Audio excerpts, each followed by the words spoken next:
হযরতে যায়েদ বিন আরকাম রাদিয়াল্লাহু তাআলা আনহু শেষ বয়সের মধ্যে কান্নাকাটির শেষ নাই। সাহাবী, জুনিয়র সাহাবী তাবেঈনরা জিজ্ঞেস করছে, হুজুর আপনারা কত সৌভাগ্যবান, আপনারা নবীর দরবারে বসতেন, নবী কথা বললে শুনতেন, আপনারা আমার নবীর আওয়াজ শুনতেন। হযরতে যায়েদ বিন আরকামকে বলছে, আপনাদের মতো সৌভাগ্যবান পৃথিবীতে তো আর কেউ নাই, আপনি কেন কাঁদছেন? ওইটা ঠিক বলেছো, কিন্তু আমরা নবীর মজলিসে বসলে আদবের কারণে নবীর চেহারার দিকে তাকাতাম না। পরিস্থিতি এমন হয়েছে, তোমরা যদি আমাকে জিজ্ঞেস করো নবীর চেহারা কেমন ছিল, আমি বলতে পারবো না। সেই কারণে দিন রাত মনের মধ্যে আমার নবীর সাথে অতিবাহিত সময়গুলো আমার মনে পড়লে আমার ভালো লাগে না, দুঃখ দিয়ে অজর দ্বারাই পানি বের হয়। আমি এত চেষ্টা করি আমার নবীর আকৃতি, আমার নবীর সূরতে পাককে আমার ভিতরে আনার জন্য। চোখকে বলি, চোখরে একবার বল নবী কেমন ছিল। চোখ বলে নবীর দরবারে বসলে আমরা তো নিচের দিকে তাকিয়ে থাকতাম। তখন সেই ব্যক্তিকে জিজ্ঞেস করতেছে, তুমি এত ইমোশনাল কেন হয়ে গেলা? কারণ আমি যেই দৃশ্য দেখেছি সেই দৃশ্য আমি তখনকার দেশের সুপার পাওয়ারদের দেশেও আমি এই দৃশ্য দেখি না। কি দৃশ্য দেখেছো? ওয়াল্লাহি মা রাআইতু রাজুলান ইউআযজিমুহু আসহাবুহু মা ইউআযজিমু আসহাবু মুহাম্মাদিন মুহাম্মাদা সাল্লাল্লাহু আলাইহি ওয়াসাল্লাম। ও আমার ভাই, আল্লাহর ইজ্জতের কসম করে বলছি তোমাদেরকে, আমি কিসরা কাইসারের রাজপ্রাসাদের মধ্যে গিয়েছি, তাদের মানুষকে তাদেরকে এত সম্মান করতে দেখি নাই যত সম্মান আমি মুসলমানদেরকে দেখেছি তাদের নবীকে করতে। তখন তারা জিজ্ঞেস করলো, কি এমন দেখলা, কেমন সম্মান? আজীব সম্মান। মুহাম্মদ যখন থুতু ফেলছে সাল্লাল্লাহু, উনি যখন থুতু নিক্ষেপ করছেন, আমি নিজের চোখে দেখেছি থুতুগুলা তারা হাতে নিয়ে মুখে আর বুকে মালিশ করছে। আমার নবী তারা বলছেন, ওয়াল্লাহি মা তানাখামা রাসূলুল্লাহ সাল্লাল্লাহু আলাইহি ওয়াসাল্লাম নুখামাতান। আমার নবী যখন থুতু ও নাসলেশা, যেটা নাক থেকে নিয়ে ফেলা হয়, এটা যখন ফেলছে, সাহাবায়ে কেরাম সেটা নিয়ে মালিশ করে মুখে আর বুকে লাগাচ্ছে। ফাদালাকা বিহা ওয়াজহাহু ওয়া জিবাহাহু। তারপর আমি দেখলাম নবী বানাচ্ছেন ওযু, ওযুর ব্যবহৃত পানি। সাহাবায়ে কেরাম একজন আরেকজনের পেছনে ভাগদৌড় করছে ওযুর পানিগুলা নেওয়ার জন্য। যেই ব্যক্তি পেয়েছে তার পেছনে আরো 10 জন ছুটছে, কি যেখানে পানি লেগেছে সেখানে একটু হাত মোছা করার জন্য।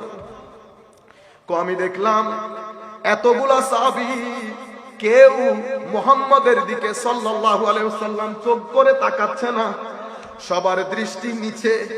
আদবের কারণে, সম্মানের কারণে কেউ তাদের নবীর দিকে তাকাচ্ছে না।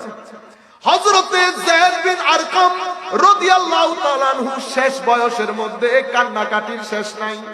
সাহাবী, জুনিয়র সাহাবী তাবেঈনরা জিজ্ঞেস করছে, হুজুর আপনারা কত সৌভাগ্যবান, আপনারা নবীর দরবারে বসতেন, নবী কথা বললে শুনতেন, আপনারা আমার নবীর আওয়াজ শুনতেন। হযরতে যায়েদ বিন আরকামকে বলছে, আপনাদের মতো সৌভাগ্যবান পৃথিবীতে তো আর কেউ নাই, আপনি কেন কাঁদছেন? ওইটা ঠিক বলেছো, কিন্তু আমরা নবীর মজলিসে বসলে আদবের কারণে নবীর চেহারার দিকে তাকাতাম না। পরিস্থিতি এমন হয়েছে, তোমরা যদি আমাকে জিজ্ঞেস করো নবীর চেহারা কেমন ছিল, আমি বলতে পারবো না। সেই কারণে দিন রাত মনের মধ্যে আমার নবীর সাথে অতিবাহিত সময়গুলো আমার মনে পড়লে আমার ভালো লাগে না, দুঃখ দিয়ে অজর দ্বারাই পানি বের হয়। আমি এত চেষ্টা করি আমার নবীর আকৃতি, আমার নবীর সূরতে পাককে আমার ভিতরে আনার জন্য। চোখকে বলি, চোখরে একবার বল নবী কেমন ছিল। চোখ বলে নবীর দরবারে বসলে আমরা তো নিচের দিকে তাকিয়ে থাকতাম। সম্মানিত উপস্থিতি, এটা তো হযরতে যায়েদ বিন আরকামের কথা। হযরতে মিসওয়ার যখন বলছেন, নবীর দরবারের সাহাবায়ে কেরাম এতগুলা সাহাবী পাখির মতো নিজের দিকে তাকিয়ে আছে, নবীর দিকে কেউ তাকায় না।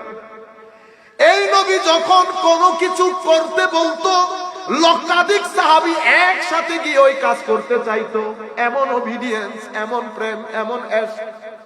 নবীর চুল মুবারক কাটা হচ্ছে, মুসলিম শরীফের রওয়ায়াত।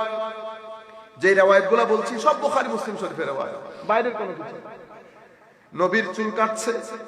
হযরতে আনাস বিন মালিক বলছেন, রাআইতু রাসূলুল্লাহ সাল্লাল্লাহু আলাইহি ওয়াসাল্লাম ওয়াল হাল্লাকু ইয়াহলিকুহু, আমি নিজের চোখে দেখেছি নাপিত যখন আমার নবীর চুল মুবারক কাটছেন, ফাআতাফা বিহি আসহাবুহু, সমস্ত সাহাবায়ে কেরাম চতুর্দিকে আমার নবীকে তাওয়াফ করছে, হাত কানার জালের মতো বিছিয়ে দিয়েছে যেন কোনো চুল নিচে না পড়ে।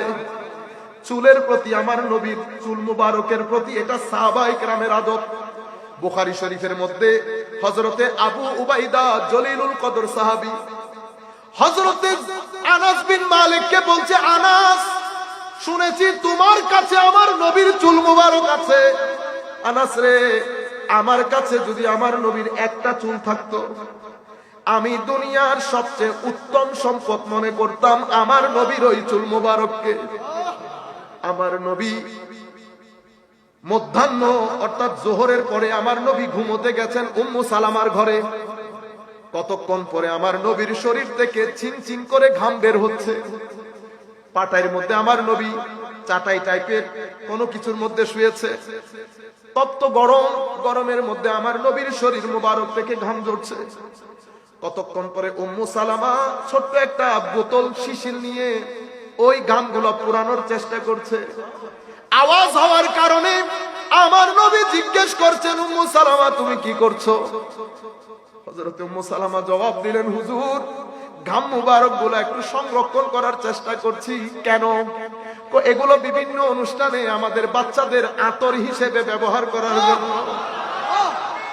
আল্লাহু আকবার। ইয়া রাসূলুল্লাহ।